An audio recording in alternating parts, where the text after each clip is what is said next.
But Let's get good it. stuff. What's good stuff? The coaching carousel we have going on right now. Shall we? That's right, folks. It's Forced Takeaways. It's another live ep coming at you. Tony Ballgame. Jake the Speaking Snake. of forced takeaways, I'm making a list of public figures and athletes that stand with ICE for no reason. It's just going to be a list that Just gets a posted. list. Just a list. No intentions, malicious or Yeah, it's an objective list delicious. of guys like Mark Teixeira and I assume Clayton Kershaw. Yikes. You assume Clayton Kershaw? I think that's a pretty safe assumption. Yeah, he's like a right-wing evangelical Christian, and he's best friends with Matt Stafford. Matt Stafford has an insane wife who said that Gretchen Whitmer was a fascist because she had to wear a mask at the mall, and wanted to move out of Michigan because she was said she was living in a concentration camp or whatever. Clayton Kershaw's such a fucking dirtbag, dude. I remember when they had a Pride night at the Dodgers Stadium. And he wouldn't wear the hat. He wouldn't wear the hat, and he wrote a Bible verse on his hat, and it's you could have chosen if you're such a loving Christian, you could have put Bible verses on your hat at any point on just a normal day. You chose not to. It's not about your religion. You only decided to, express your fucking religious opinion when it has to do with, dishonoring and disrespecting another group of people. That's when you decide. Right.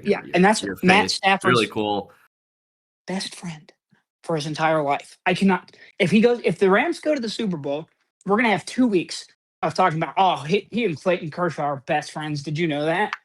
It happened the entire World Series, and Matt Stafford was sitting behind the dugout, and crying when he walked off the field, and it's fuck off. Shut the fuck up. Is he playing? He's not playing again, right? Kershaw's retired. He's done. I'm pretty sure he's retiring. He's probably gonna go into politics, or he'll do a turning point memo speech in Arizona and be I think we should kill everyone that's not white for God. Okay, yeah, he's listed as a former professional baseball pitcher. Thank God. Yeah, because last year was kind of his big send off. God, I hate that. Yeah, but if we could just talk about baseball in general for just 1 second here. Yes. This is ultimately we talk about other stuff besides football sometimes. Obviously, I hate the Dodgers for many reasons, but I don't agree with the sentiment that they're ruining baseball or that they're uniquely making a big problem in baseball by signing good players and, spending money on offseason acquisitions. The problem is that not enough other teams are also trying to do that. That's the problem with baseball. Is that there's the only ones trying. 6 teams that are giving a shit, and the Dodgers give the shit out of the most out of those 6 teams. And then the other, 17, 18, whatever teams are just kind of hanging around, just kind of chilling and vibing and just sort of on a lazy river ride, basically. Raft. And they're printing TV contract money and selling merch. That's all they care about. There's a few. Yeah, I was gonna say there's a few clubs that are kind of spending money and sort of. The Cubs are one of those that are they do spend money on stuff, but not nearly enough. Between the revenue they generate and the money they spend on their payroll, there's a pretty big gap. And they're trying to claw along they're Pittsburgh or Cincinnati or something. We're a mom and pop. You're the Cubs, dude. You guys are pretty much the Yankees of the middle of the country. You can it's disgusting. Go out and do whatever you want. No problem giving Trump and Charlie Kirk Foundation all that money, but they won't give it to their players because they were born in the Dominican Republic. Fucking pieces of shit. Imagine not just ruining a team, but ruining an entire neighborhood, turning an entire neighborhood into a high-end mall / airport terminal is the most disgusting thing I've ever seen. And I'm not alone. I've actually met other people out here that are from Chicago, grew up Cubs fans, and are done because the Ricketts kind of took all the fucking charm and character out of the team and that neighborhood and fucking ruined it and are making it a playground for rich sales bros that are addicted to fucking Adderall and Zins. It'd be one thing if they were legit contending for a title year after year, then you could maybe sort of overlook it or consider overlooking it. But they're miss the playoffs all the time and are not that good. And it's It's They were like good I'm last not year and gonna. then shit themselves in the The playoffs. gall they have to make their shit you have to pay extra to watch their game, or you have to get subscribed to their Oh own yeah, independent little streaming service is really and it's just fucking expensive too. yeah. Like It's I not. It's looked like into forty it when I dollars a moved month or out something, here. isn't it? Yeah, it's Yeah. fucking insane. And also like yeah, the what's it called? It's called like I can't remember what it's called because I've blocked all this out of my mind, but they're double dipping too because they get money from their private, like their app that they stream all the games on. Um, and then they also get like the national TV contract money too. Like they get cuts of that, of like the deal, the TV contracts the league signs, which shouldn't be allowed. That's fucking horseshit. Yeah, the Um, Dodgers are not what's wrong with baseball. It's the 25 oh, it's owners who have got their thumbs up their asses 365 days marquee a year. It's the sports. fucking problem with It's just baseball. a way for them to like launder money. I bet it's all fucking bullshit. I All really those hope third the party app companies are fucking horseshit. I really hope the Rockies are the next team to sell because the owner of the Rockies is actually the poorest owner of all the MLB owners. He's not even a fucking billionaire. Like an Dude, what? 800. That's embarrassing. That's shameful. He's like an 800 millionaire or whatever. Like he's close to Gross. billion, but he's not. Don't even. I'm gonna throw up and shit myself. Okay, don't say that to me. Yeah, it's really disrespectful. But there's a lot of money in Denver. There's a lot of like new money in Denver, and I wouldn't be surprised if a little group comes together and tries to buy that team Yeah, there's got to be like a in the lot of next VC five money years. out there Please, now, right? God, because the Rockies are they're cold and dead in the ground as far as I'm concerned. To me, they're dead to me. Dead, dead, I dead. found a I Chris never wear Bryant my Rockies jersey shit. on Depop for $15. It's like the nice Nike one, like the sewn jersey. A I Cubs was one thinking or a about getting Rockies it. one? No, a Rockies one. Ugh. I want to get like a fun baseball jersey to wear in the summer here. That's not a D-backs jersey or a Cubs jersey. As much as I hate the D-backs, they do have a lot of really cool jerseys. Like They do. when you're watching D-backs games and you see and Suns too. When they're showing the crowd and Oh, how dude. everyone has there's so many different types of jerseys they've worn through the years with all really cool color combinations and stuff. I'm like, damn, It's a they got shame, dude. a good wardrobe if you're a Arizona sports fan. You're The purple ones dressed are out so every day. sick. The Serpientes, like their City Connect jersey, are fucking Yeah, tight. those The are gold sick. ones. I had the Serpientes hat. Every time my dad and I go to a game out here, we get a new hat. Um, and that's like one thing. Once he passes away, I have my eyes on this cool hat he got. This D-backs hat. That I'm gonna keep and like, put it in a little like case. That's I like a did. I liked memento. when I lived in Wisconsin. I liked the Brewers for a while. I was kind of like a little Yeah, bit of a I fucking Brewers fan, hate but Brewers fans though. I can't They're really all like get in. guys that are too fat to be nice. I can't. That's saying something. So those Yeah. requirements will be If lifted you're pretty too soon. fat and too dumb to join ICE, you got a real problem. Chin Well, strap, neck beard, assholes. speaking of doofy looking fucking tubby weirdos, the NFL head coaching search is off to a great start so far. A couple of dominoes have fallen. John Harbaugh was hired by the Giants. 100 milli. He got 100 milli, and he reports directly to the owner. He is not going to have anything to do with the GM, which is hilarious. Right. Um, That was sort of the issue with why, because it was like announced that he was like, John Harbaugh expected to sign, and then it like took a few days, really. It took like the whole weekend pretty much for that to get wrapped up. And the reporting, or if you read between the lines, it seems to be that they were going back and forth between like, are you going to report to Joe Shane or the owner? And Harbaugh was like, I'm John Harbaugh. I'm not reporting to anyone but the no, owner. I'm this not. fucking douchebag. Did you Yeah. see the So interview with Joe Shane where he's like, "Yeah, that's just really something that's on paper and in the contract. It's going to be a collaborative um, process here, and like we're going to work together. And like I'm still in power, and I have the power. And like John Harbaugh is like the president of football operations and the head coach, and they gave him $100 million, and like Joe Shane is just delusional about it. Joe He's like, Shane "No, will be like, I'm in power. He's so lucky to have a job. He should just shut the fuck up."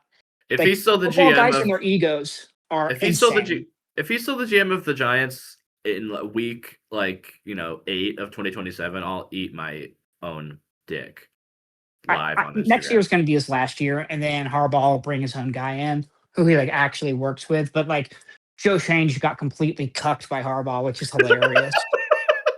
Like he's the most embarrassing figure in the NFL. Like between the Saquon Barkley thing, Or he would just like shit-eating grin, like, yeah, we're not going to pay this guy. And then he like sets a record for like most yards from scrimmage, like in a season, including the playoffs. He has like And the wins the most Super important Bowl. running back season in the history of football the next year. Goes to your hated rival and wins the Super Bowl that year. Yeah. He should be banned from football for that alone. And It's the a, fact that they fired Dayball but not him is like, he's got to have some dirt. He has the Epstein files on Rooney. I'm like, I know it. I think a valuable skill of both the GM and the coach is speaking to billionaires and making them feel special and really smart. Yes. That's to me that it seems based on what I've seen for the like when I've started really paying attention to GM coach stuff for the past few years. That's like 70% of the job is being able to be alone in a room with a billionaire and be like, yes, master, very good, master. That's a very good Igor. Thank you, dude. That sounds just like Harry Roseman. I didn't mean that in an anti-Semitic way either.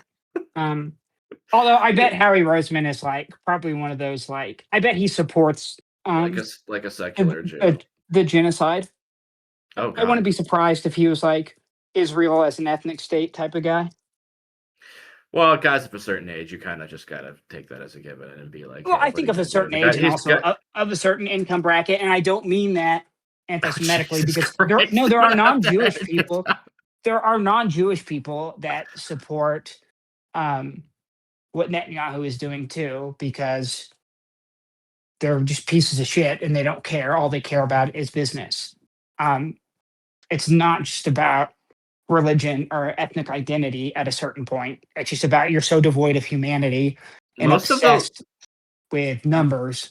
Most of the like evangelical Zionists, they support the state of Israel for such a cynical reason, which is that they just hope that it brings about the end times and they can get selves, sucked up. Exactly. That's their literal logic behind most of the like Christian evangelical Zionists. It's really fucked up and weird. Well, anyway, and also it brings in more money for them too when they can get up in their pulpit and talk about like essentially manifest destiny and like dog whistle like about a white Christian ethno state in their own country. Like there's big money to be made in hate, and that's the point I was trying to get to. It has nothing to do with religion or ethnicity. There's just a lot of money in hate. And if you don't believe me, fucking look at what's happening in Philadelphia and Minneapolis and St. Paul right now. Look what's happening across the fucking country in Chicago. Look at who's president. Look at like how much money TPM has made since Charlie Kirk was assassinated. It's disgusting. Or private prisons. Yeah, private prisons. Like that's legitimately why I do not like Michael Jordan. It's because he was a huge early investor in private prisons. And like, oh my God, really? Oh yeah, big time. You didn't know that? Yuck. No. Yeah. Before it was like a mainstream thing. And like, yeah, I would argue with my friends about that. And they're like, there's no problem with making money. And it's like, you're such an idiot. And they're like, I don't want to talk to you about this. It's like, yeah, because you're wrong. Sorry. Kevin Stefanski. But yeah, Joe Shane's an idiot. Falcons. Kevin Stefanski. No, but okay, here's what I want to say about GMs. What my original thing about they're just good at talking to billionaires. I think it seems like the owners right now are far more prone to fire a head coach than a GM for whatever reason. So it seems that the GM role, and the GM doesn't necessarily have to talk to the media quite as much as the coach. They don't have to be on the field if the camera's on them and all that. The coach is a much more feasible sort of scapegoat in today's NFL than a GM is, even though a GM can do just as much damage to a team as a bad GM can do just as much damage to a team as a bad head coach. But there seems to be all these slimy little wormy guys who become GMs because they know that they have a longer leash than a head coach does. And they are particularly skilled at talking to billionaires because the coach is like so concerned about football. I don't know. It's just an interesting dynamic. It's an interesting dynamic of all these long tenured head coaches that have been fired this cycle, and the GMs in almost all the cases retain their jobs. And it's like, to me, it's like, not to say that you should fire the head coach and the GM at the same time every single time. You can't do that, but if a team is bad for a long stretch of time, it's got to be multiple people's fault. I don't know. I'm mostly thinking about this. Brings me into the Bills discussion because the Bills fire Sean McDermott and not only retain Brandon Beane but elevate him to like senior president of whatever football operations type of stuff. And I just watched Senior the dick press sucker. conference. Senior dick sucker, senior yes master guy, senior Igor. I just watched the press conference with Terry Pegula and Brandon Beane, and they're both of them were like very defensive and very like. Brandon Beane is such a little baby, dude. He is so sensitive. Dude, did you see It's the clip? really bad. They asked him about this time he sort of like clapped back to a sports talk radio guy reporter, and I went and he addressed it, and Yeah, I guess it was back in April after the draft. I didn't see about this when this happened. Do you? oh You know yeah, what I'm it's talking so about? bad. I know exactly what you're talking about. I remember when it happened this summer. It's so Ugh. embarrassing. He called in and like completely threw a fit, and then guess what? They lost in the playoffs because they didn't have any fucking wide receivers. And the owner is salty about the interception in overtime. He made that very clear. He like interrupted. They like asked Brandon. They asked Bean a question, and he starts talking, and Pegula interrupts him and goes like, "It was a catch." Hey, guess He what? It is wasn't actually. hot about that. Yeah, and it wasn't. And I'd like to address that right now at this time. It was not a catch. It was a fucking interception. People need to Mhm. learn the fucking rules. Also, Yeah, your get over quarterback it. turned it over. Your quarterback turned that was his fourth turnover of the game. Don't act like that. Like the game was just one and everything was wrapped up, and then the mean old refs came and ruined it. Yeah. There were some weird calls in that game, sure, but that one was. And then Sean McDermott's final stand in Buffalo is standing on the podium, banging his fists and pissing and moaning about they should have taken longer to review it. That's what we're pounding the table about and getting fucking like, oh, I'm Mr. Integrity. We should take longer on replay reviews. Shut the fuck up. Yeah, Reviews should be like 90 seconds max, dude. That's like who wants more time on a review? I get that you're frustrated and it's like we work all season and then it's just poof, it's over. Yeah, well, that's ball. Sorry, that's football. And to me the biggest indicator that it was a catch or that it was it was an interception was that the player just got up and walked to the sideline. They didn't even attempt to argue or do anything. He knew in his soul. He knew that was Everyone an interception. knew. Sean McDermott is like the king of not being accountable. He is like, it's impossible for him to be accountable for anything.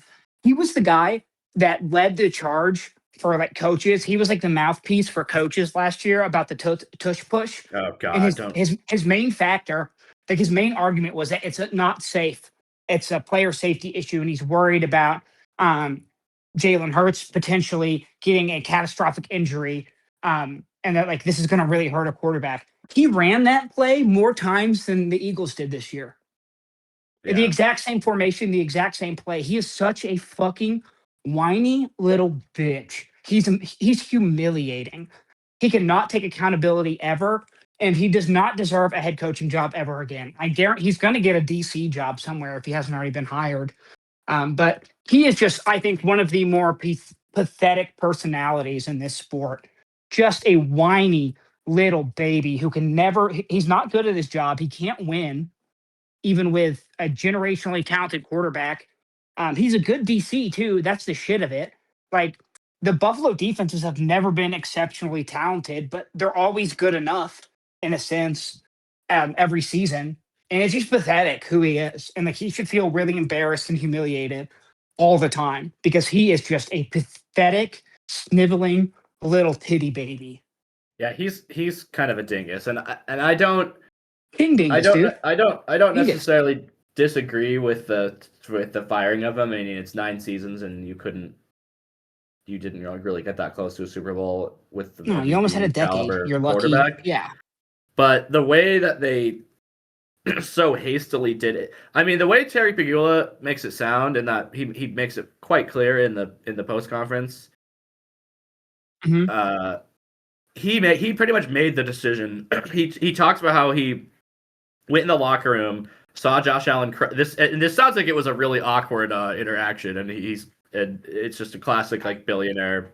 I guess he's the Saw owner of the Josh team, Allen but crying. Oh, poor he's little guy. he saw Josh Allen sitting there blubbering, and he walked up to him and was like, "That was a catch." And Josh Allen, he says Josh Allen didn't even acknowledge it. He was standing there. He was like, "Shut the fuck up, like, dude." I don't want to fucking hear that right now, man. Yeah. Get away from me. Get out of here. Subhuman billionaire coming and bothering you at your lowest moment. Because to Josh Allen's credit, he doesn't think that the final. He knows he played really bad. Yeah, And he fucked them that entire game. He doesn't. He's not. I mean, I haven't seen him say anything like complaining about the call or whatever. Like he knows damn well he didn't play enough to He win. takes accountability because he's an actual man. So yeah, and also I have here too. I'm pretty heated. I mean, I like the Bills. The Bills have always been my second favorite team.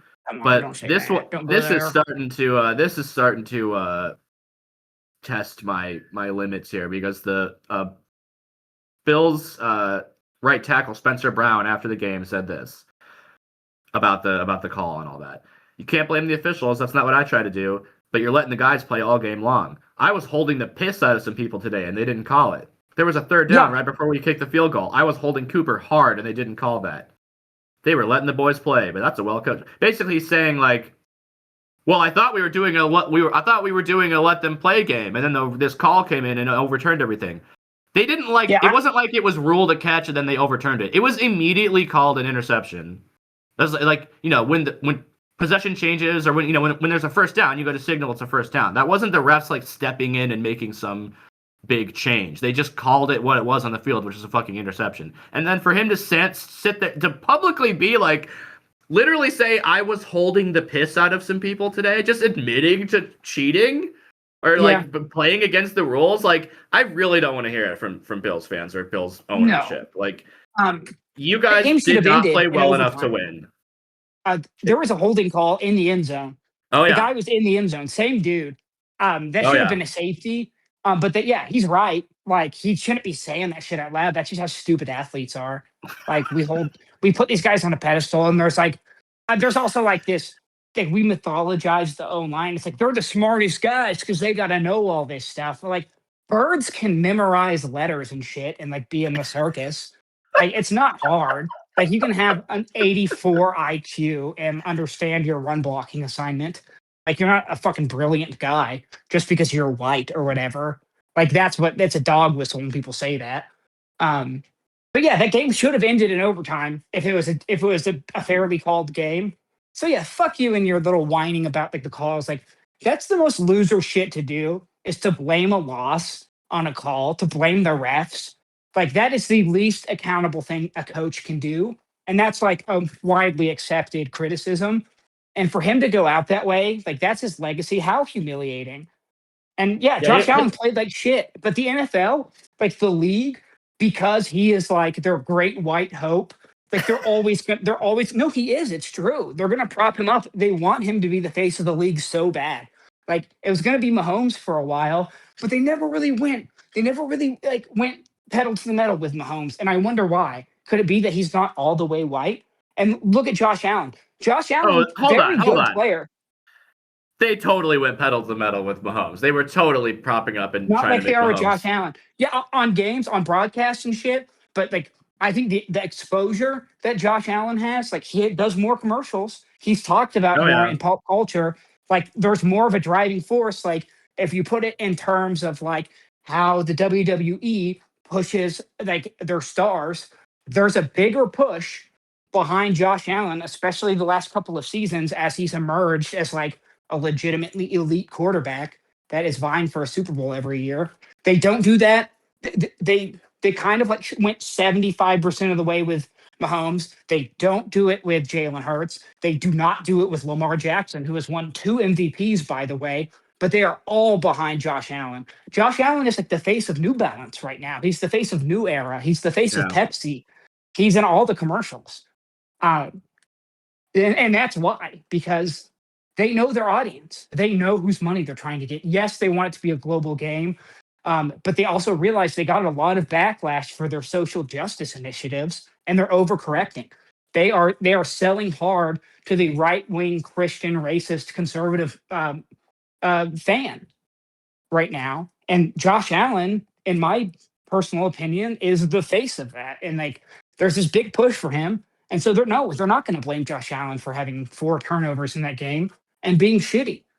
I mean, look, my team, the Birds, we beat the Bills because Josh Allen fucked up. And they talked about everything. They talked about everything except Josh Allen throwing a bad pass to end that game. They talked about bad calls. They talked about Eagles stuff. They talked about mismanagement. They talked blah, blah, blah, blah, blah. Nobody focused on Josh Allen because the powers that be in Park Avenue, that the Shields office, are big on Josh Allen. He's their guy. He's their their dopey white boy from Northern California by way of Wyoming that they want to push. He's their simple man. And you cannot get me to not believe that when you look at other stars in this league. Lamar Jackson could be the face of, he is like the most impressive athlete the sport has ever seen. And he gets no push. He has no public profile to speak of. And it's because he doesn't code switch. It's because he doesn't present himself in a marketable way, big air quotes. But yes, let's talk coaching. Sorry. No, it's all right. Sorry. I just want to get your quick thoughts. People want lefty football takes. They're getting them today. They're getting them today, folks. Kevin Stefanski to the Falcons. I think this is a pretty good hire. I feel like this offense should have been so much better with all the skill players they have. I feel like that's going to be they're going to be fantasy darlings next year. It's back, baby. Kirk Cousins has had some of his best seasons under the Stefanski guidance. So I think that there is there is a path for him to come back, and I'm excited about that. Michael Penis, he tore his ACL. He's out for at least most of the year. He tore his ACL in week 14, 15. Yeah. He's down for a while. So Kirk O'Chains is back, baby. I really like him after watching that Netflix quarterback thing. He's kind of corny, but he's funny. He is a corny, dorky Republican guy, but I like him. Yeah, the Falcons might be one of my new little pet team that I focus on in the offseason. I don't really know a lot of their beat writers and all that. They don't really have super strong following here, at least here in Chicago. I don't see a lot of Falcons fans. Yeah, they're a weird team. I think they're in this, once you get further south, it's the Falcons and the Saints there are a lot of fans down there in the southeast. Oh yeah, there's definitely passionate fans, but just I'm saying, I want to connect with the Falcons fan base a little closer. Stefanski's a good hire for them because of the personnel they have, and they have competent ownership. So Stefanski, he had his job for a long time with the Browns, and given the context of how toxic that situation is, did pretty well for a set number of years, took that team to the playoffs. So now that he's in a room with adults that aren't cutting off their nose to spite their face all the time, finding excuses to slam their dick in a car door, yeah. I think they can actually make some progress here. And I don't know, the Bucks are plateauing. I don't really ever believe in the Saints. This could be the Falcons' rise in a bad division. They probably have the best head coach in that division now. The Falcons? I mean, yeah, Falcons, Panthers. I think that you could make an argument for the guy who's addicted to cheating on his wife. He's done a lot with that team, and there's a lot of upside with the Panthers. Bryce Young kind of had a coming of age season. They have a legitimate number one receiver now with T-Mac. That defense is kind of nice, but needs some pieces. Rico Dowdle was a dog for more than half the season. So there are pieces there to feel good about. They need to do more. They need to draft and develop and maybe sign some guys, but there are pieces there. I think the Falcons are a more complete roster. They have better personnel, pound for pound. So if you had to pick one of those two jobs, I don't know. I think Falcons on paper is pretty attractive. Drake London is a top 5 receiver in the league, and no one talks about him. There's Drake London's about to have an absolute breakout season, like even more than this season, which was a lot. Oh yeah, he's so talented. He's so good. He's awesome. They have top 5 players at wide receiver, running back, and tight end. It's insane. They probably had the steal of the draft with Michael Pierce Jr. They have a very good secondary. Like, there's a lot to like there. A lot of pressure on the Buccaneers, because at the beginning of the season, people were kind of they just wrote in Sharpie Buccaneers to win this division, and no one really gave it a second thought. And now it turns out the Panthers gave them. The Panthers ended up winning the division, so they definitely gave them a run for their money. The Falcons did tie for first place, even though they were eliminated from the playoffs somehow in just early December. But and the Saints made a late push and were looking really good with Tyler Shuck. So all of a sudden, that division is really anybody's up. The first team to become halfway competent and win 10 or 11 games is gonna walk through that division. So we'll see. Oh, absolutely. I'm just not a believer in Shuck.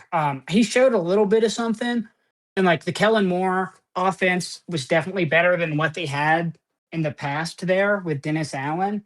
But I don't know, Chris Olave is always hurt. He has a huge concussion history, which is very alarming. And outside of that, they don't really have anything that excites me. I think Danny Stutzman, that off-ball linebacker, is a fun player to watch. He went to OU. He was a borderline All-American guy. He's a tackling machine, a little undersized, but he has sideline to sideline speed. He played better throughout the year too, so he developed. He's my guy to watch on that team. If anyone, he's going to end up being a dog middle linebacker. Probably ends his career a couple Pro Bowls. Has a little mid-20s respectable career where it's oh yeah, this guy's good, but he's a middle linebacker, so no one ever talks about him. I want to move on to Robert Saleh being hired in the Titans, and my first thought when I saw this was or I guess here let me back up by saying the Titans. Congratulations, head Robert. coach. Yeah, congratulations to Mr. Saleh. I would love to rub your head and maybe give you a big hug. He's the sexiest coach in the league. Hands he's down. a guy. He's that uncle that you really only see at Christmas and Thanksgiving, but every time you see him, you're yes, dude, Uncle Robert's here. Yes. Yeah, he looks like he smells good all the time, just the right amount of cologne. You know what I mean? Yeah, he looks like his car smells really good too. When you get in his car, you're this is living. This is luxury. And it's the right amount. It's a nice little light mint, and you smell his sweet cologne. Yeah, I'd like to give him a hug. So the Robert Saleh hug would heal the nation. The Titans job is almost as undesirable as the Cardinals job because of the incompetent and power struggle. Can we talk about that really quick? I think Cam Ward makes that an attractive position, and that's it. I think the owner is meddling and toxic. I think everyone else on that team, besides their one interior defensive lineman, sucks. I think the Cardinals have more personnel upside that you could argue, but I think Cam Ward makes it attractive from a personnel standpoint. If they can get a good OC in there, because Saul is going to be a defensive guy, and they need that. Their defense was fucking atrocious last year. So you bring in an OC who's going to put a good, creative offense with some pre-snap movements, and you're disguising things well, you're calling plays well. Cam Ward is really going to fucking succeed. And you have to get him some protection. You build around him from the line out, and he's going to be one of the best quarterbacks in the league in 5 years. Yeah, this is a pro Cam Ward podcast. We love, both of us are really high on Cam Ward. We can't wait to see what the future of his. And if he has an unsuccessful career, it's because he was failed. It's not because he couldn't do it, because I've watched him do it. I've in person watched him turn chicken shit into chicken salad. And it was amazing. Yes, he makes mistakes. Yes, he's a rookie, but he has no time to throw. His receivers and tight ends are dropping the fucking ball all the time. Yeah. They have one guy who has upside in that receiving core, but he's tiny, and it's also their kick returner. Tiny. Very small. Yeah, I would take that job over the Cardinals. But yeah, I think the Cardinals' job is a disaster. This is my thing with the Titans, is that I was like, okay, but outside of Cam Ward, this seems like kind of an undesirable job. Can they get like are they gonna be able to land like a splash hire? Are they gonna have to get like a first time guy or like unknown quality type of guy? They end up getting Robert Saleh, and I was kind of like, oh shit, okay, cool for them. And I thought to his time with the Jets, which is another team that has like incompetent and inconsistent and weird ownership. So I think he kind of knows how to sort of handle that and talk to people like that. Again, talking to billionaires and making them feel special and good. So he made to other people, you know, he's a guy that likes a challenge and that is like a really personable, like one-on-one type of coach. So I feel like he's like in his mind, he's like, all right, I want to get the chance to work with this Cam Ward guy and work with this defense that they weren't as sad as the offense. They have some interesting pieces on defense, starting with Jeffrey Simmons. So Saleh's like, all right, this is something I can actually work with, and no one else is in the league, by the way. Oh yeah, he's like, I can work with this, and I'm going to be the best guy they can even hope to hire.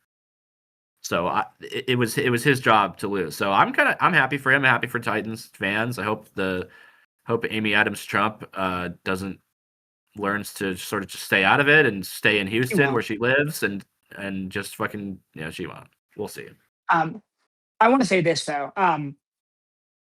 It's all about getting good offensive coach in there, and per the Athletics' Diana Rossini, who is like kind of an inconsistent insider at best. Okay. No fault of her own, but meta talk. No fault of her own. I think she's a good reporter, but she kind of throws a lot of shit out there because, you know, she's competing with like the Schefters and like the Ian Rappaports of the world, right? So like she had a couple things blow up in her face last year, but it's no big deal. It happens. Brian Daboll is going to interview for the OC job. Now, I don't know if Saleh and Daboll have a relationship of the Titans. Right, yeah. He has interviewed with the Eagles, and they have been talking to him. You know, he's friends with Sirianni. He actually told Sirianni and Howie, like at the combine, he was like, I love this Jalen Hurts guy. Like, watch him. Like, he gave them a heads up while he was still in Buffalo. Like, I love Jalen. He's great. Like, vouched for him. And then, you know, the rest is history. But per Diana Rossini, he prefers the Titans job over the Eagles job, which is like face value humiliating for the Eagles. Yeah. Because on paper, that's a mess down there. The Eagles still have a Super Bowl window open, or they should. But it makes sense to me. In Tennessee, you have no pressure.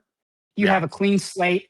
You have a moldable potential superstar all-pro game, like history-changing quarterback in Cam Ward, who can do fucking everything and has like the mindset and the work ethic that he has, the intangibles that people always talk about. And you should absolutely jump for a chance to coach him if you're an offensive coach, especially if you're a QB guy. Like Daboll got a lot of credit for Josh Allen, helping mold Josh Allen. So like he should work with Cam Ward, right? But also like going to Philadelphia, it's going to go one way or the other, right? It's either you go to the Super Bowl and get a head coaching job the next year, or your house is getting vandalized and like you're exiled from society because things go so bad. I have my feelings about the toxicity there, and I think a lot of the blame should be shifted to Sirianni, that they put on like the fans and also the African-American quarterback. That's unfair, but that's kind of how that franchise has worked for the last 25 years. But yeah, I get why he would want to go to Tennessee, right? No eyes on him. He's going to have time. He's going to get to work with a quarterback with all these tools that needs like tutelage and leadership. The bar is very low. It's very fucking low, and he's moving in silence down there. And he has this expensive, shiny toy he gets to rebuild. Like, yeah, that seems like a very enticing, exciting opportunity. Like, I would rather go live in Nashville and like kind of like have a couple 7 and 9 seasons or whatever, 7 and 10 seasons, and build my way to a wild card team like Vrabel did, than like go to a pressure cooker with a weird toxic locker room and an insane head coach who can't take accountability, who is stirring shit up with his players and opposing fans all the time. So I get it. I think Dayball would be a great fit in Tennessee. I think as an OC, like he's highly respected around the league. A lot of coaches really like him as a guy and as a coach. He was a bad head coach. He was kind of embarrassing. The shit he did, like going in the tent and like getting Jackson Dart, like he was clearly very desperate and made some bad moves. But that was if you're going to rehabilitate your image because you want to head coach it, you want to be a head coach again, that Tennessee job makes all the sense in the world to me, especially with a good head coach who's focusing on the defense. And like, I would say though that like the GM comparison, the GM in Philly is much better than the GM in Tennessee. Yeah. They're actually going to spend money in Philly, unlike Tennessee. So like, if you can work with those things and get the things that you want and build truly around this truly generationally talented quarterback, there's a very high ceiling, especially in that division where year to year there is so much variance that like, who knows? Like you get some guys in there and call plays competently and the ball bounces your way. Like who's to say they can't be one of those worst to first teams and like be a wild card team next year? Get a wild card spot. I mean, if they have like a 7 or 8 win season next year, that will feel like a miracle to those fans. If they if they have like a 7-win season and they like narrowly lose, they like have like a thrilling loss to like Buffalo or Denver or New England or something sprinkled in there. Yeah. Like, yeah, they that's would have a huge turnaround for them. Exactly. And the best quarterback in that division just had 5 turnovers in the playoffs. Like he's either the best he's like play to play the best quarterback in the league or has no business being under center. It's so crazy. He'll have these throws that I've never seen, or he's like fumbling snaps left and right. I think you don't have that in Cam Ward. I think they need an OC change. Without a doubt, yes. Discussion for they need day. Something. They need to inject some new stuff, some creativity there.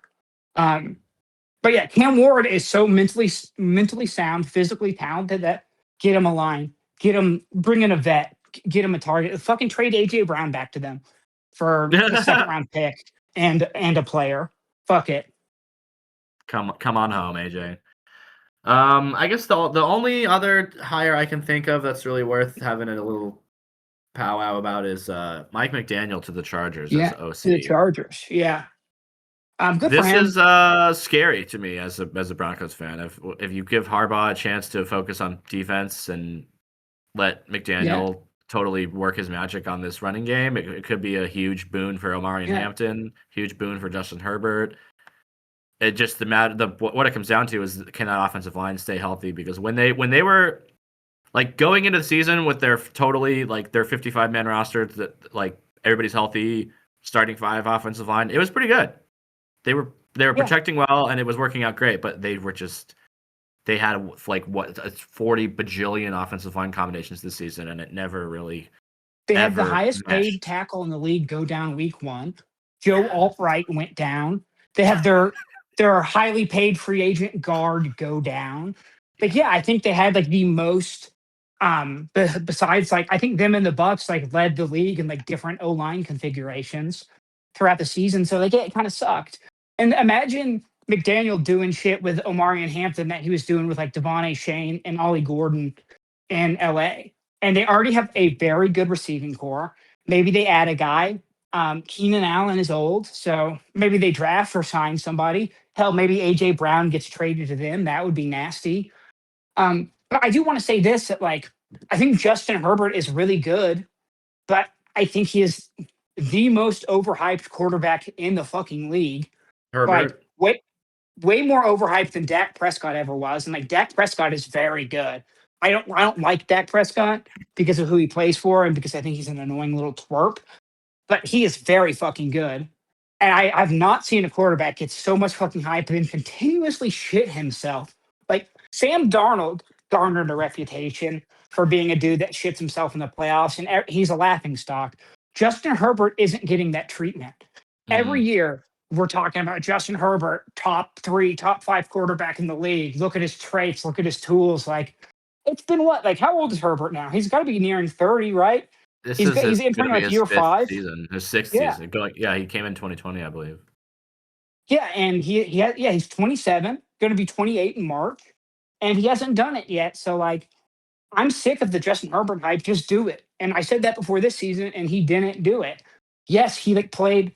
He showed a lot of it when he was playing with like a fucked up hand and like running the ball all over.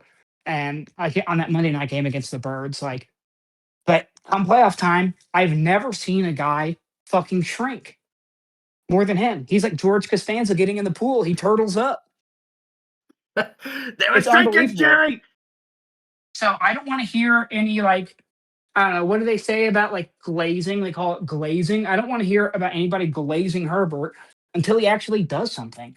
We're talking about this guy like we talk about this guy like how people should be talking about Lamar Jackson. Oh, damn. It's true. Bars. But I do think he's a quiet white guy from Oregon or whatever, and people like that. He's a handsome brown-haired white guy, and he looks the part. They And like that he like absolutely is a shirks like factor. social media. Like he's always like putting his hand in front of his face on social media. Like he doesn't want to be on camera. And Yeah, it's like, fucking but shut also he's up. dating a pop Would you star. shut Give me up? a break. Yeah, You're like you literally built like Hercules and you live in Hollywood and you're dating a movie star. dating, Like, oh, you don't yeah, want attention? Shut the fuck up. Would you just dude. revel in it a little bit? I'm not asking you to. I don't know. I'm not asking him to He's do a little anything. autistic. He's got a touch of the tism. All right, and that's He's what? fine. Yeah. That's cool. Who doesn't? What is neurotypical, right? I don't think that is really a thing that exists. He's going to be But entering his 7th season next year, and he's 0-3 in the playoffs what's his touchdown to turnover ratio? I'd like to see that. Like, oh yeah, he has 2 touchdowns and 4 interceptions. Yeah, how many fumbles? Are his fumbles listed? How many fumbles? How many sacks does he have in those games? I think sacks to first downs. I'd like to see that ratio too. Like, yeah, he completely collapses. That game, I understand that his O-line was devastated, but if you talk about the guy like you talk about him, he should at least show up in that game and make it a game. They scored what, 3 points, 6 points? They didn't have a touchdown. That's inexcusable, even with a patchwork O-line. He has If he's that 3 good, fumbles he's in the playoffs. three fumbles, 4 interceptions, So that's 3 touchdowns. You said in the playoffs, yeah, yeah, three fumbles, 4 interceptions, 4 interceptions, yeah, and 2 touchdowns. 7 turnovers to 2 touchdowns. Yeah, that's dog shit. That's really bad. So miss me with the Justin Herbert hype until he plays like the Lamar does in the playoffs. Lamar wins playoff games. Lamar takes over playoff games. Lamar plays well in losses too. Like the Ravens have had their fair share of devastating playoff losses, but it's usually not because like Lamar Jackson had a it's not really because he's bad fumbling. game. Right. It's because his defense is letting him down, or Mark Andrews can't catch the fucking ball. He does everything that he can, and we just shit on this guy and call him lazy and say he sleeps too much, or falls asleep in meetings and plays video games too much. Does that sound like a dog whistle to you? Because it does to me. Yeah. And then this guy is tall, handsome white guy with 2 touchdowns and seven turnovers in 3 playoff games. Give me a break. Give me a fucking break. Quit making excuses for him. Yeah, they call him If Man. I've seen the AI generated images of him dressed like a superhero, and it says If Man because I've seen that too. That's he funny. did this and if they did this. And I also think Justin Herbert is a big product of the NFL like tape grinding world.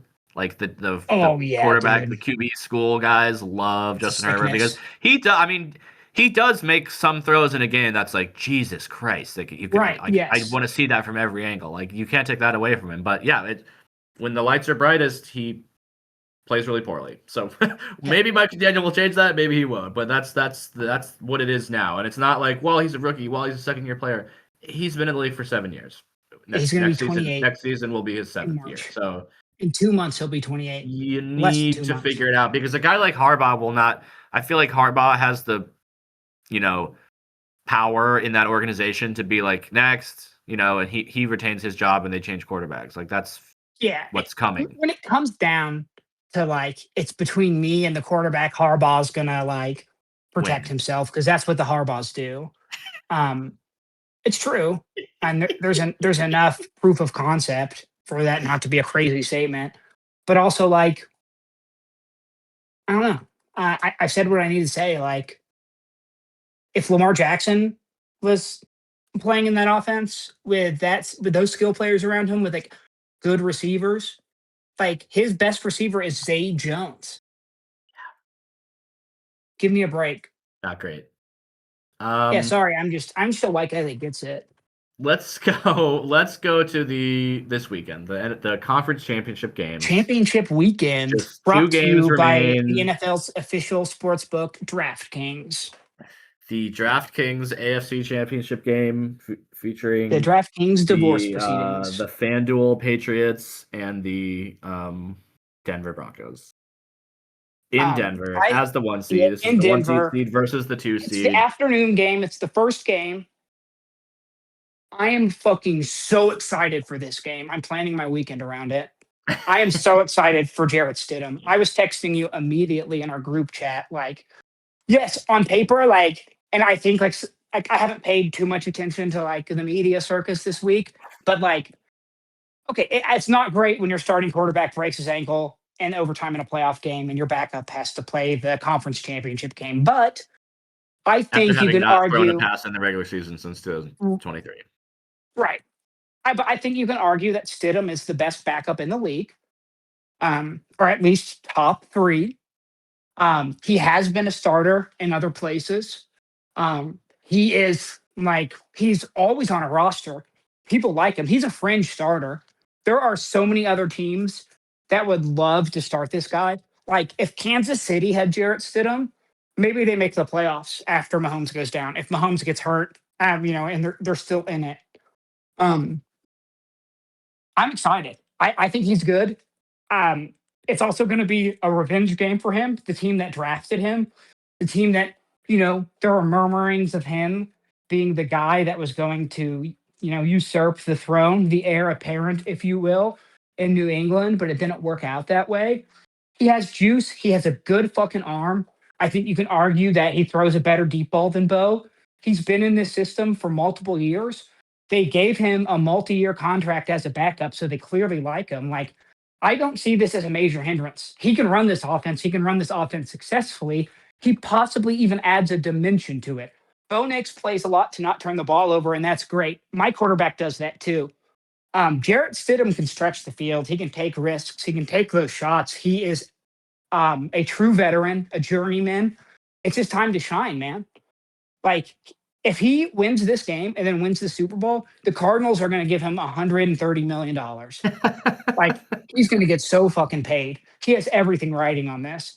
And it's Jarrett's time to shine. I'm fucking stoked. This is cool. This is a storyline that I salivate over. I love like cool underdog stories.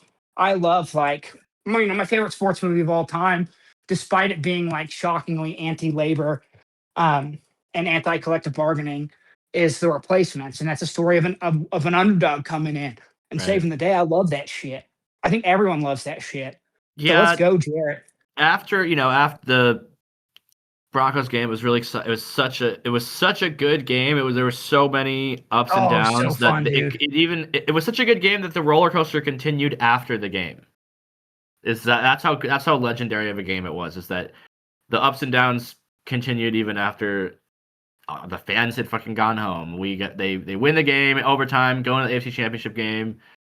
Really exciting. And then like 30, 40 minutes later, it comes out that Bo Nix broke his ankle and is not going to play for the rest of the season, which was only 2 games. So I was that night. I was definitely in a deep hole. Jarrett Stidham didn't even cross my mind. I wasn't even thinking about that. All I could think about was, why was this taken from us? It's so unfair. Like, I feel horrible for Bo Nix. Like, he had such a great season, such a great game. So many good. He did have a very good game. Really good clutch throws when it really mattered in both this game and the wildcard games. He balled out, dude. He's good. Regular season.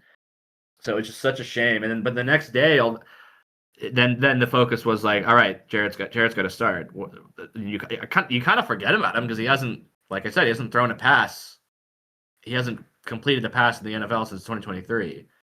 So you do kind of forget that he's there a little bit sometimes. But then when I was like, oh, you know what? He actually is really good, and he was lighting guys up in the preseason. And of course, it's the preseason. He's going. Of course, he's going against backups, but it's like that's what you want. Yeah. If someone is lighting up backups, that means they're a starter. That means they're good. Yes. So there are people saying that he should be the starter, and he made it a competition with his play. Oh yeah. And it was, I mean, Bo did win, and part of that was politics, is because he's the a first round pick. But like Bo did win the quarterback battle fair and square, but it wasn't like an ass kicking. Like going into camp, I remember being like, well, if Jared, if it always kind of sucks when you draft a rookie and then they lose the battle, and it's kind of like embarrassing. But I was like, if that happens, I feel good about Stidham starting. And then if he's bad, then you go back to Knicks. But that didn't have to happen. But yeah, I feel extremely confident going into this game. I got to say, like, I would.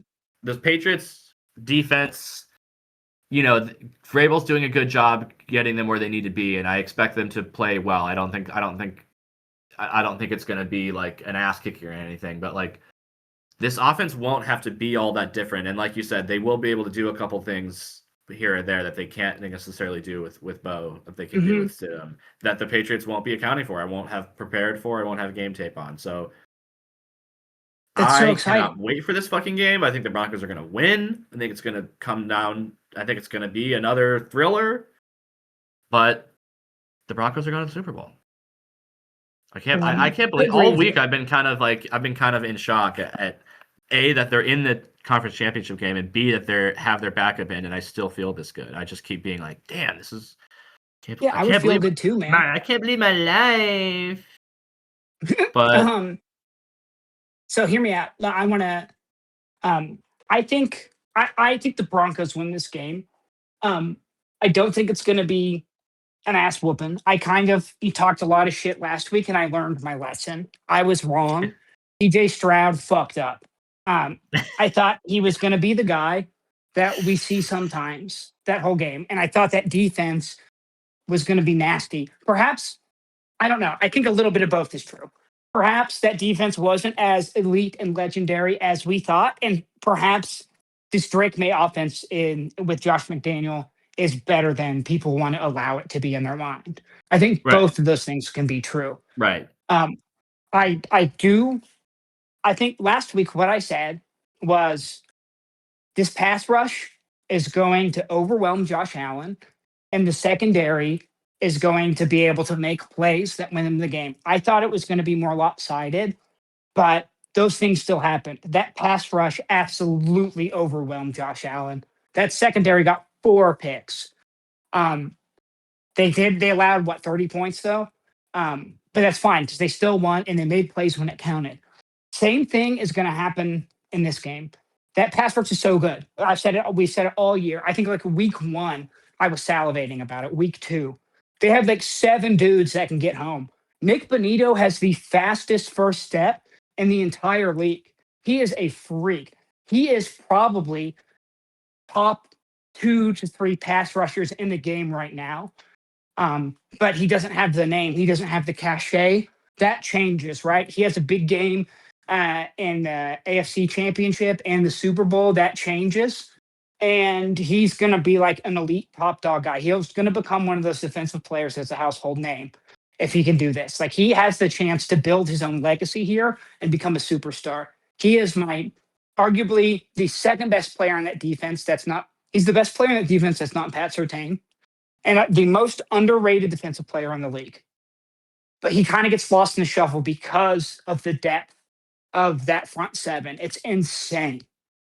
There's such a deep rotation there. The secondary is amazing. They got a scrappy ass white boy too. They have a certified cold ass white boy in that secondary, and that is scary. When you have one of those, that wins you a Super Bowl. Yeah, Riley Moss. That's cool. He even kind of has a brother's name almost. Riley Moss. I'm gonna go. I see them winning this game because Jarrett Stidham stepping up, and that pass rush overwhelming Drake May. It's going to be the best pass rush he's seen all year. And that secondary is good. That secondary is fucking elite. Let me ask you this question though: if Jarrett Stidham balls the fuck out in 2 games, right? If he balls out in the AFC Championship and he's like Super Bowl MVP, right? If he just goes Super Saiyan, as like the dorks on the Ringer like to say, do you think there's any like QB controversy in Denver? Do you think like, hey, maybe we got to extend this guy and give him a fair shot, like kind of like what happened with Nick Foles and Carson Wentz, right? Where they brought him back and they gave the job to Carson, and maybe that really wasn't the best decision. And then Nick Foles ends up cashing in Jacksonville and then Chicago, or does he leave and become the starter for another team? I don't know his contract situation. I know he had a multi-year contract. Is he traded if he's not a free agent this year? Let me look it up. Let me look up his contract real quick. I'll say while you look that up, I'll say it's definitely going to be a discussion. If he balls the fuck out, even if he doesn't win the Super Bowl, if he like plays well in the Super Bowl and they like narrowly lose, or if, he wins, yeah, it's going to be a discussion. Some sector of Broncos country is going to be like, they should start Stidham over Knicks. But I think it's probably more likely that they'll just let him go get a big contract. I feel like that would be a pretty good outcome, really, for both parties, and that's something Sean Payton has done before in his time as a coach, is like bring in a backup and be like, look, man, I'm gonna. Let's see, say what you want about Sean Payton. He can be. I've definitely talked shit about him on this very podcast, and he is kind of a piece of shit. But his main thing is that he really does want to do whatever it takes to have his players to succeed on the field. Like, he'll try new stuff, he'll do weird stuff, he'll do old school stuff. Like, I feel like he's the type of guy. Him and Jarrett Stidham have probably had the conversation of, look, man, I want to help you get paid, whether it's by us or somebody else. If you play well in this game, your whole life could change. Let's do that. Let's get you a fucking bag, regardless of whether it's with Denver or whoever. Like, don't worry about that right now. Let's ball out. Okay. So yeah, I think it's possible. Me personally, I would probably rather just let him go be a starter. If that were to happen, I'd rather have him just go be a starter than have there be more of a controversy thing here. I'd rather just stick with Bo Nix. Yeah. But then the question would be, who's going to be the backup? Then we need another solid backup.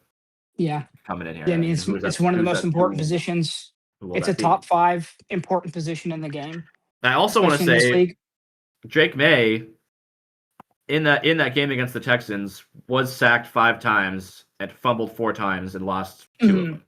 He was sloppy. Yes. In the playoffs so far, he's had 6 fumbles. So, and the Texans defensive line is just as good as the Broncos defensive line. Like, they both are elite lines that can get multiple guys in quarterbacks' faces. So that is advantage Denver when it comes to that. Like, absolutely. And Ramondre Stevenson too has had 10 fumbles in the past 2 seasons in the regular season. He doesn't have any in these playoffs so far, but like, it's been an issue with him before. So it's been an issue this season. They already forced fumbles from Josh Allen and James Cook. Why wouldn't they be able to do it even more so against Drake May and Ramondre Stevenson, who, as good as they are not Josh Allen and they had the issue. Cook. And Travion Henderson is out, so like he's Ramondre is kind of going to be their lead dog, and I love Ramondre, former Sooner. He plays like Garrett Blunt. He's awesome. He's fun for them, and I like watching him play. He's one of my favorite non-Broncos running backs, even though he's a Patriot. But the thing that happened in the Texans Patriots game is that, like, the Texans defense was playing their ass off and were causing fumbles and causing interceptions and all this stuff. But they, the offense was so impotent that they could never really catch up, and they ended up just kind of running out of gas and letting a few scores happen, and that was the difference. So you figure in the Denver game, the Broncos defense can just put belt to ass, and the offense can be competent, tread water, and be maybe break off a couple explosives and have a 2-score lead at halftime. That could be enough, right? And then the Patriots are playing from behind on the road. It's going to be pretty cold in Denver, actually. Maybe they're saying it might be cold everywhere in the country, so it might snow. Not that they can't handle snow, but it'll just make it harder for them. Like, I really love the Broncos' chances in this game, dude. So do I. I am very confident the Broncos will win this game. Jarrett Stidham's going to be 30 next year. He has a base salary of 5.9. He has a um, he has a cap hit of $8 million and a dead cap of 3.5. So 3.5 dead cap. If you do want to move them, you can maybe get cash considerations too if a team is really needy.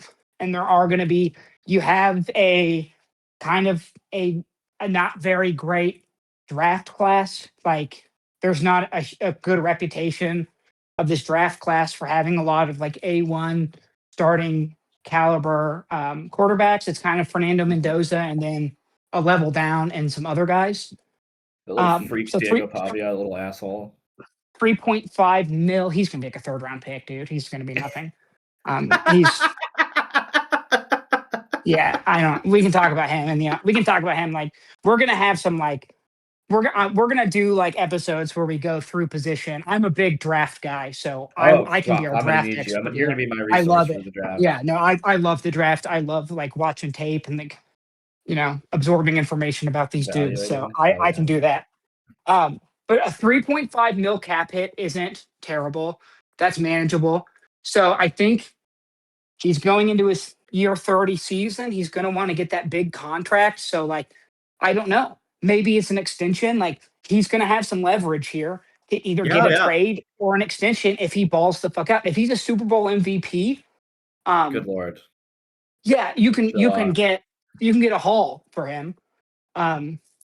From really desperate QB teams, which there are a number of them. Just off the top of my head, the Steelers need a quarterback. The fucking Cardinals desperately need a quarterback. The Raiders need a quarterback. Well, they're gonna have who else? The Jets need a quarterback. That's just off the dome. I'm sure I'm missing some. The Colts definitely need a long-term answer. The Vikings might be in the mix for a quarterback. I don't think you can go into the season all in on JJ McCarthy again. The Giants are probably going to want a reliable backup. Yeah, but I think he's going to get legitimate starting quarterback consideration. He's going to get the Nick Foles treatment if he wins a Super Bowl, especially if he's like the Super Bowl MVP like Foles was. Nick Foles threw for like almost 400 yards and caught not a touchdown, but a 2-point conversion. In that game, he had a legendary game. If he does the same thing, he's going to be 30. A dead cap hit of 3.5. So that's a hard decision for Sean Payton to make, right?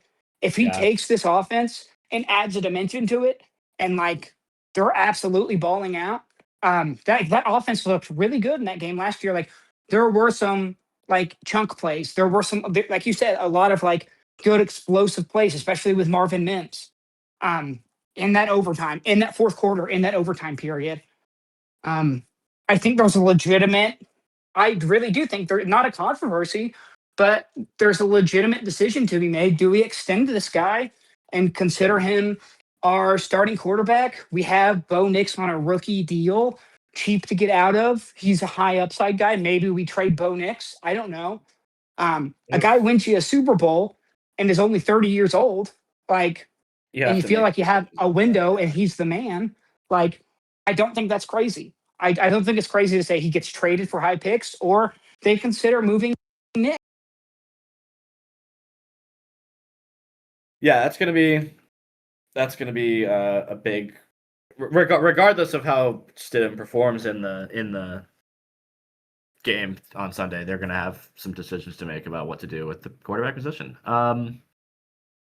Now, the evening game on championship weekend is going to be another NFC West matchup. We've had one in pretty much every round of the playoffs almost.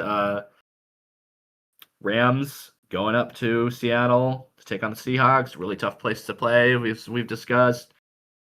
Sean McVay, I feel like would need to pull off his absolute masterpiece, like coup de grace, to even have a chance in this game, because the Seahawks seem to be an extremely dominant defense. I mean, I don't think there's a better, like, the Broncos defense is really good, but the schemes they're sort of like running it seems like they are sort of the darlings of the defensive world right now. The Seahawks. This would be an extremely tough thing to ask of the Rams and Sean McVay, as good as they are on offense, to overcome this defense on the road. I think it's gonna be really tough. If there's any coach and quarterback combo, offense combo that can pull that off, it's the Rams. Right. Devontae Adams is playing very well. Puka Nacua is unfortunately very good. Despite the fact that he's very stupid and bad as a person. Anti-Semitic guy that doesn't believe in concussions. You don't get like dumber or grosser than that. That being said, though, Sam Darnold has completely crushed. I think the reputation he's had of being a guy that chokes. Oh yeah. In the playoffs, he absolutely. He was playing a Niners team that was starting practice squad guys. But he torched them over the middle of the field like the Eagles could not. He showed what a team should do against them. You can't just look at the box score, but he was incredibly efficient. He didn't put up like crazy yards, but he was very efficient. He didn't do all that much, but he made the most of his. He was very efficient. They gashed them on the ground, though. Kenneth Walker, look, Zach Charbonnet is out, and that's a bummer. But Kenneth Walker is, average more than 6 yards per carry against the Niners. The Rams don't have a great run defense. The Rams don't have a great defense, honestly. I got the Seahawks on this one. The Rams and Seattle, they split their season series, each home team winning by a point. That's how close these games were. You're at home. It's night. It's the conference championship. Sam Darnold can ball. He's playing a secondary that's not known to be the best. They're very mid. He has Rashid Shaheed as a legitimate field stretcher. What's his name? Jackson Smith and Jigba he caught Sam Darnold's lone touchdown last week. He has proven to be an elite receiver. He's in the top 5, top 10, probably more realistically right now. He's in the discussion in top 5 best receivers in the game. Cooper Kupp had a good game. Cooper Kupp's going to be playing his old team. He's going to be motivated. This defense is fucking gnarly. So it's going to be fun to watch. I think this is a very good game. I don't know if it's going to be as dramatic as a 1-point game, but I see this being a 1-score game. This is going to be a classic 28-27 game that comes down to maybe a missed field goal or a turnover on downs with under a minute left on the clock, something like that. It's going to be fun. It could go to OT, but I got the Seahawks. I believe we're going to see a repeat of the 2015 Super Bowl. Denver v Seattle, but this time, the ball's not getting snapped over Jarrett Stidham's head, and there's no Legion of Boom.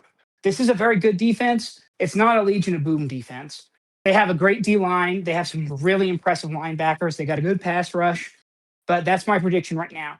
I'm going to say Denver, Seattle. They're not making a lot of big mistakes. Oh yeah, they are very disciplined, very well coached. Mike McDonald is kind of, especially the way the run game works with that offense. It's very cool to see Seattle back. Seattle's not really a franchise that I hate. I could stomach them winning the Super Bowl, I think. I really want the Broncos to win. I'm really rooting hard for you and my dad. My dad's a Broncos fan. He's not as passionate. He's more of he's 70. He's going to be 75 in February. So he just wants to see some good fun games. He's not super passionate about the Broncos anymore. But I don't blame him for that. What were his other teams? Was he a fan of all the other Colorado teams too, or doesn't really care about? No, he was just a Broncos guy because he started really watching pro football in the 80s. And he really liked Elway and just kind of stuck with the Broncos. And he also hates the Chiefs, so he loves he fucking can't stand the Chiefs for some reason. And so he loves it every time the Broncos win. I think that got him on the Broncos wagon more than anything, which kind of makes him a very legit Broncos fan.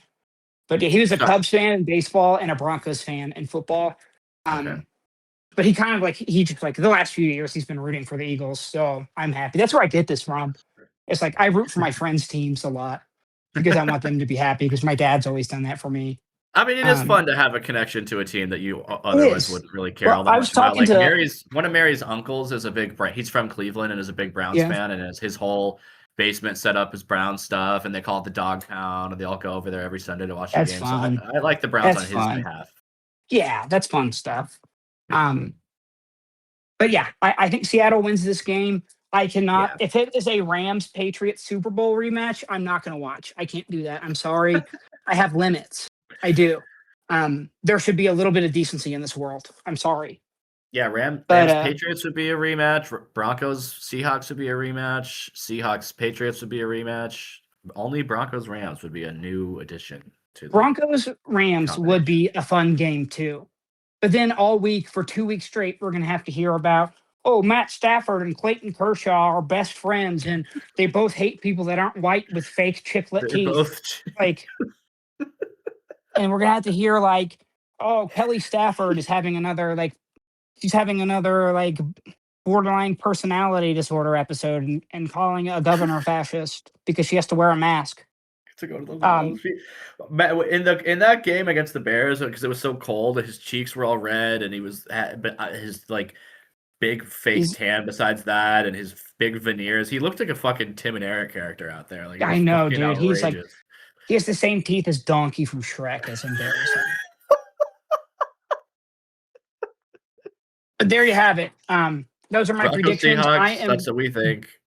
Very excited for both of these games, I think. Definitely the Pats-Broncos game. That is an AFC championship that the fans deserve. And I believe it'll be as entertaining as we think it's going to be. But hey, last thing I have to say, Broncos country, let's fucking ride. Let's fucking ride. The Broncos had to go through the Patriots to go to their last 2 Super Bowls, so it only makes sense that this is just what they do in the 21st century. This is the way God wants it to be. They have to be the Patriots in Denver to earn a trip to the Super Bowl. There is another thing I'd like to say. What's that? I told this to my wife, Olivia, already. If the Broncos win, I am going to get some kind of T-shirt commemorating the win. Wow. I've never bought merch for a non-Eagle Super Bowl team. My God. But since I've enjoyed this season and that pass rush so much, I'm obsessed with pass rush and D-line play and rushing linebackers. It's my favorite thing about football, to be completely honest. Wow. Because it's brought me so much joy and because it has brought our friendship closer and because you'll be so happy, I'm celebrating love and I'm celebrating friendship with a Broncos Super Bowl victory, and I'm going to commemorate it with a T. So I'm just telling you that right now. I'm asking for your permission to get a Broncos shirt if they win the Super Bowl. Thank you. You've got that and more. I'm going to get a cool-ass one, too. Maybe they do get a Benito jersey. Do you like Benito a lot? I thought about that. I would love to do that. If it's not $60, with the Super Bowl patch or the Super Bowl champions patch, that would be super sick. But if they win the Super Bowl, I'm spending $200 on Super Bowl. Oh yeah, I did that last year, dude. Also, get what you want, and then wait until the summer, and then you'll be able to go on Fanatics and buy a whole bunch more on very steep discount. I did that too. Oh yeah, I did that. I did that. I got a Nuggets Champions hat this past summer for $5. Yeah, that's smart. For Father's Day, I got the locker room shirt. I got a $90 Nike hoodie that my wife paid $30 for. I got a hat. I got a pennant for $6. I just sent her all these Fanatics links and was like, hey, look, this stuff is combined $40. Can I have it? Can I have it? And yeah, I got the cool Nike hoodie that says Super Bowl champs that I never wear because I'm worried to mess it up. I don't want to wash it and shrink it. But yeah, I'm gonna get some sick heavyweight oversized baggy shirt that is a Gen Z TikTok fashionista style of shirt, streetwear aesthetic. Absolutely gonna get that.